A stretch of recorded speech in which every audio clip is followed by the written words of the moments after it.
Welcome back, Wavesa, and today we're doing a battle report of the Tau versus the Thousand Sons. So I'll get right onto my list then. So we've got a whole lot of infantry today. We're still on the infantry spam mindset. We've got 2 squads of stealth battlesuits, 3 man apiece. We've got a squad of Vespids, 5 man. I know it's the old models. I don't know if their bases are sized up, but it's going to be fine anyways. After that, we've got 6 squads of strike teams with 2 ethereals leading them. This ethereal, one in gold, will be having the enhancement because it's the Montcad detachment, where if he guides, he gives sustained hits to the unit that he's guiding, which is pretty cool. Also, we have a Riptide, but we're going to pretend he doesn't have the ion accelerator and that he has the burst cannon instead. I tried it out once before, and we're going to give it another run, even though we're going into Marines that have Terminators. So maybe would have wanted the ion gun, but we're going to stick with the list and not tailor it to our opponents. After that, we got 2 broadsides. We got my actual broadside on his Carpenter cardboard base. And then we've got the Guavesa side hiding behind the Crisis Suit body with his las cannon. And these 2 will be in one squad, being a rail rifle squad. We've got 1 broadside with missile pods, the full missile loadout. To finish off the infantry, we have breachers, and this crisis suit over here is not a crisis suit at all. In fact, all of the crisis suits here are not crisis suits at all. This is a Crutox Rider, and the rest of them are all Crutox Rampagers. We've got 1 6-man, we've got 2 6-man, and we've got a 3rd 6-man, all led by the guys with the back banners. That, and again, they don't really have sergeants or leaders, but he'll be the last one to fall, hopefully. And this guy gets the Guavesa unit, because these are all just the elite crisis suit fighters with the Tau pilots. Over here, we've got some Bulgren or Tau that have been juiced up a little bit to become like Bulgren. Don't really know which. And then we've got some lizard men that have joined the greater good as the Crocs from the one-page rules, which I quite frankly think they're probably the coolest models and best painted models in my army. They really fit in for the Crutox vibe as far as being armored, but not too terribly armored, so you can see that you can hit them and hurt them pretty easily. And they are quite the menace in melee, but with a little bit of a firepower from the little shoulder missiles. Anyways, let's see what the Thousand Sons have brought to play. So what have the Thousand Sons brought today?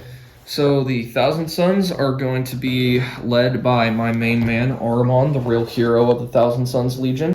Magnus, in fact, did do something wrong. Ahriman, however, did not. So Ahriman will be leading a 10-man squad of Rubric Flamers. One of them will be armed with a Soul Reaper cannon, and ignore the fact that 3 of them have icons of flame. Only one of them has an icon of flame. It's a Deception of Tzeentch, and you may also be looking at Alpha Legionnaires. You never know. So there will be a Sorcerer, a Soul Reaper cannon, led by Ahriman. So this whole unit will be getting +1 to hit and wound from Ahriman.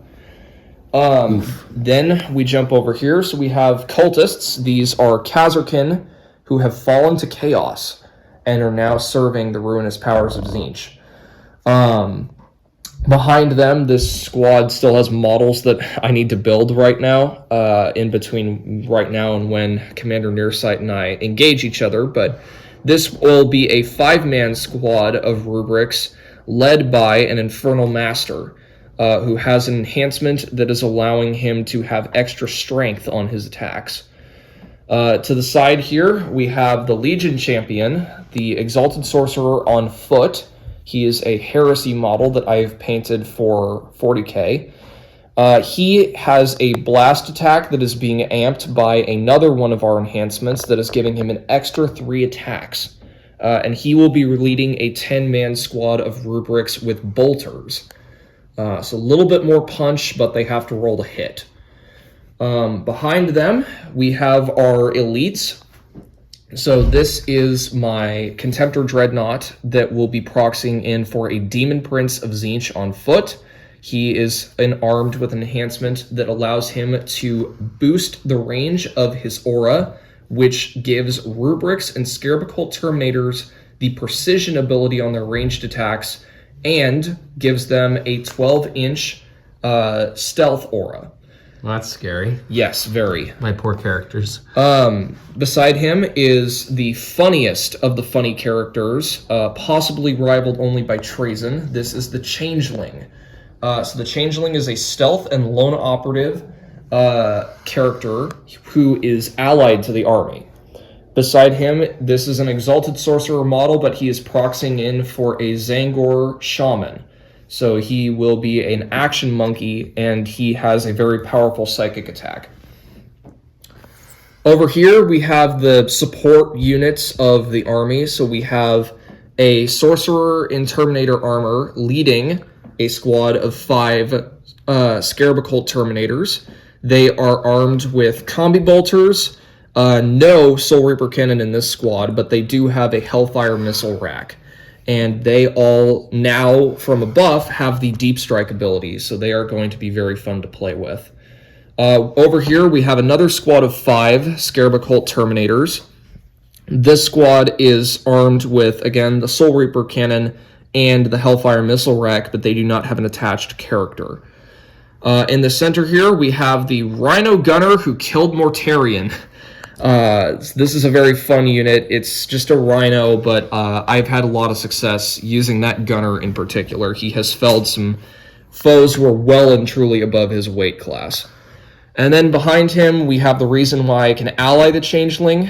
So currently, this may change in coming months or by the time this video is up with the Codex, but presently, if you want to ally a Demons unit to your army, if they are not a line unit of that demon faction, you need to pay for a line unit of the demon faction. So this is the Blue Horrors unit, and they are going to be the reason I can ally the Changeling into the army. But they are there to sit on points and to throw fireballs and to be very funny. Cool. And I assume these guys aren't actually a unit then, they're just what these guys are. These are not actually a unit. When you kill a Blue Horror on a 4+ from a D6, one of them will die, but then turn into one of these, and these guys act as little suicide bombers. Cool. All right, I guess in that case, we're going to get to the lay of the land and deployment. Suppose you get to choose. Well, here's the lay of the land, and we'll be fighting on top of my storage boxes, some Kleenex boxes, and a prelude of what's to come from the Thousand Suns, some corrupted titans that they want to build. And I'll be on this end with the blue dice deployment zone, and the Thousand Suns will be on this end with the yellow dice deployment zone. Long ways. Well, short ways, I guess? I don't know. Whatever the farthest away from one another is. And we'll be right back after deployment. So the Valiant Tau have set up shop.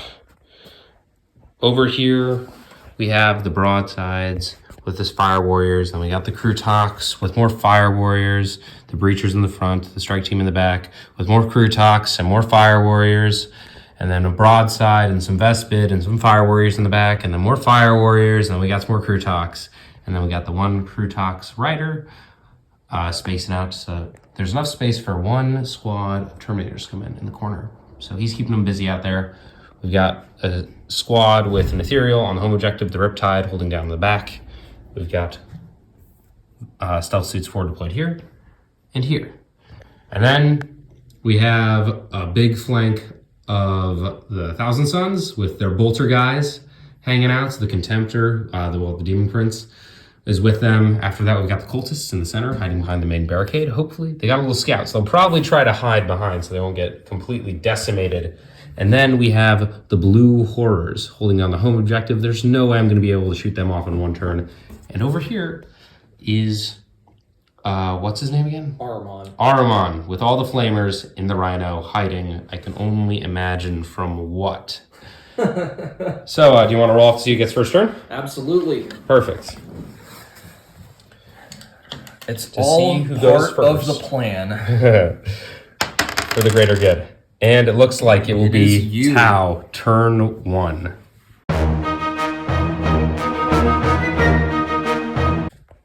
And the Tau forces have all jumped forward, with the Krutaks leading the charge, and all of the little squishy Fire Warriors following up behind. And the broadsides hiding around, waiting for that Rhino to pop out downtown and get a little look at Ahriman.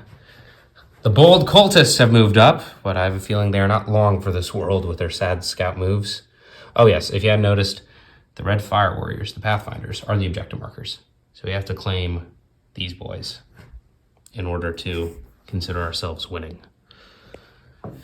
And these poor dusty boys are going to see if they can stay strong or turn to dust.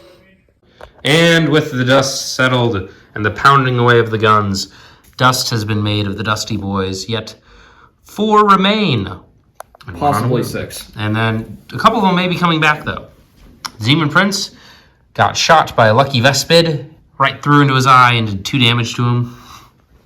And then the Krutox charged up and completely devoured the poor little cultists. And these guys tried for the long bomb charge in, but they rolled a 10, which wasn't enough because they needed an 11, and then they re-rolled it into a 3, so it was kind of depressing. But anyways, now it is Thousand Suns turn 1. Let's see how they can bounce back. That flunk is in trouble. And when the dust settled, tell us what happened. Okay, so these boys whiffed real hard. All of the rubrics did just diddly squat. Even the aspiring sorcerer just completely whiffed. My Legion champion did slightly more than diddly squat, and he took out 2 of the 3 stealth suits. So that was marginally better than nothing.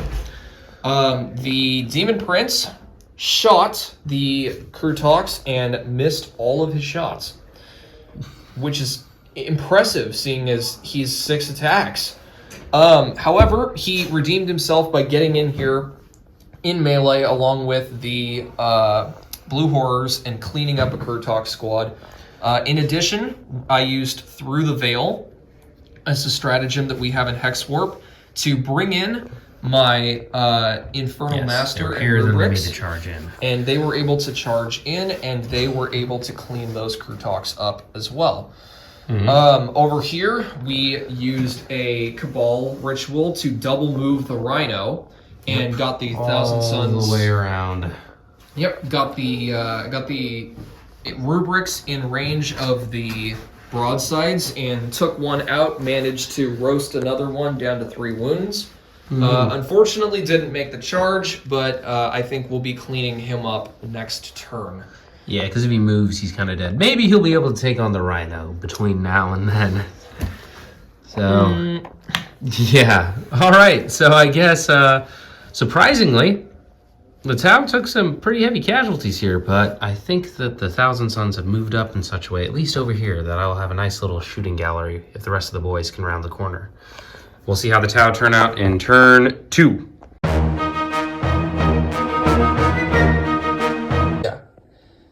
So, tell us what just happened. So, spent a command point on Overwatch, and Zinch is telling me how much he appreciated that. So there are 4 Flamer rubrics in that squad right there. And, yeah, this is the rolls to see how many attacks they do. Each one of them rolls a d6. We got 4 1s. This may genuinely be one of the worst rolls in the history of Warhammer. Dang, that's rough. All right, so when the dust had settled, all the shooting was done over here. His bodyguard are gone, and he is left with 4 wounds. The Zangor over here was laid low by the Vespid bugs. And the charge from the Krutox Rampagers on the charge with the mortal wounds killed the Demon Prince, and they consolidated into the Blue Horrors and cleaned them up. And all the myriad of shooting from these boys cleaned up the Flamer squad that was here. And the broadside shot into the Rhino. However, the Rhino didn't fall. It has 5 wounds remaining. And none of these boys, and they, Armand's unit, I don't think took a single casualty. Wait, no, they took 1. Casualty, and they went 1 guy's on 1 wound. So 1 casualty and 1 guy's on a wound. So pretty much untouched. So the Thousand Suns have been thoroughly pushed back, yet they have Terminators to come in. So we'll see what happens in their turn 2.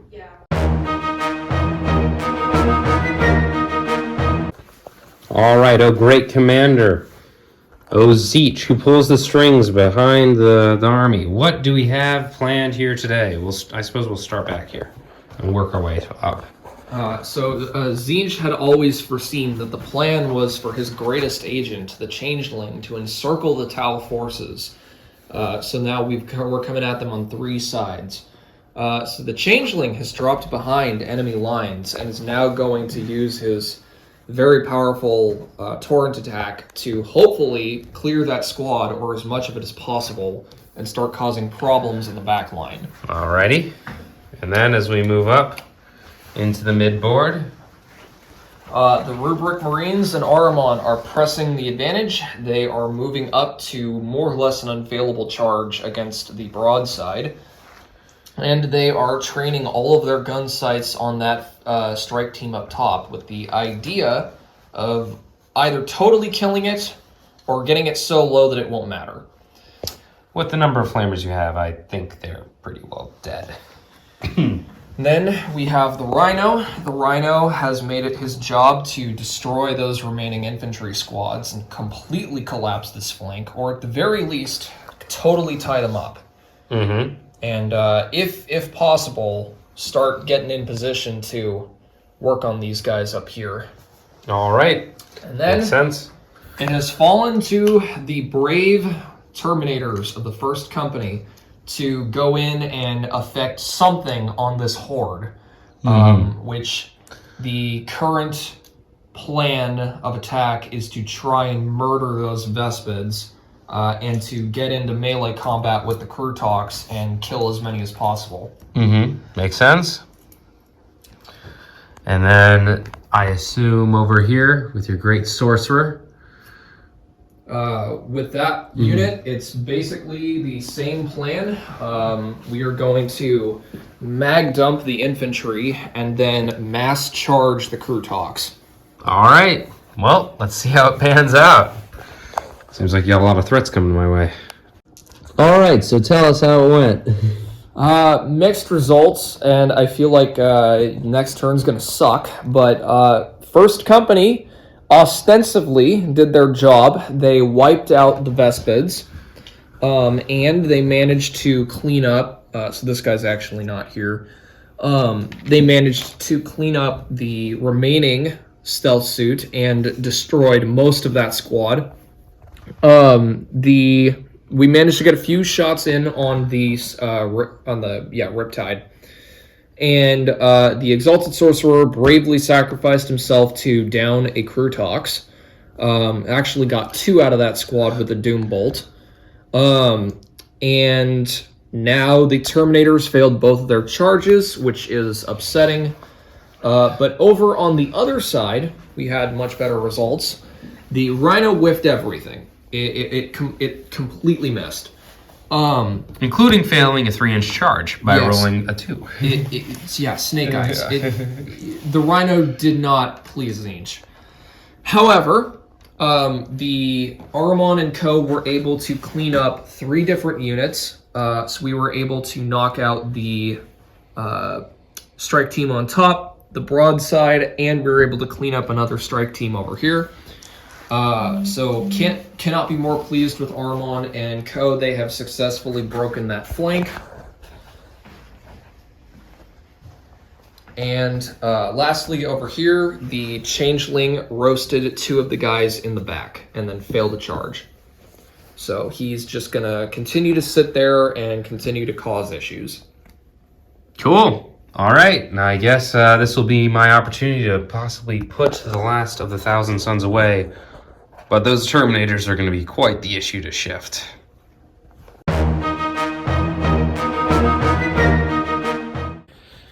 And with the dust settled, the Krutoks charged in after some very helpful heavy support from the broadside and Riptide, cleared out the Sorcerer and Terminator armor and his bodyguard. And then in a magnificent final charge, the Rampagers took out the remaining Terminators over here to the man, leaving in it only a Rhino, Ahriman and his squad, and then the Changeling, I believe, over here to storm this objective, torch the poor remaining Tau and butcher them, but for the Krutoks waiting to ambush him when he comes for the Tau.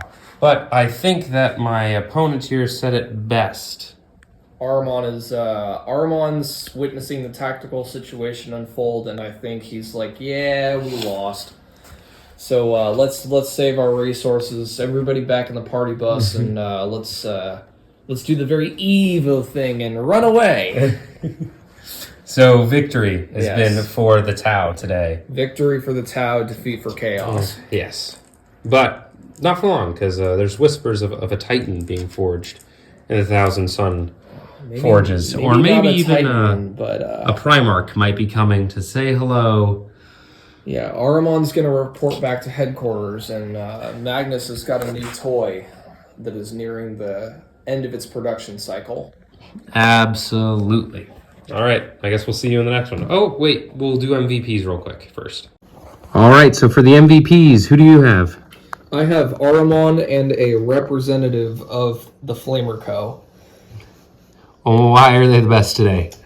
Because in one round, Aramon and Co. managed to cremate 3 different units. So they took out 2 squads worth of strike teams, and they took out the wounded broadside. Yeah, they pretty much held a flank all on their own the entire game. Not even held. They collapsed a flank all on their own. True, true. Well, my MVP is obviously the Crutox Rampagers. Having 3 squads of 6 of them really pulled through. I know you can't really name one in particular, but like them running amok up the board, their toughness and the wound count really did a number on the enemy. Yeah, those lance attacks in particular are just brutal. Mm-hmm. And the mere fact that they get mortals on the charge. Yeah. All right. Well, thank you, ladies and gentlemen, for watching. Most likely just gentlemen, though. And I hope your day goes for the greater good.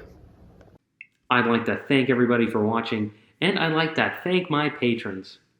Dur Estat, Anu Vivek, Samjer, Ryan Hall, David Polilio, K-Mag, Jonathan Patino, Chris F., Mark, Magnus Thrody, and created by Philip.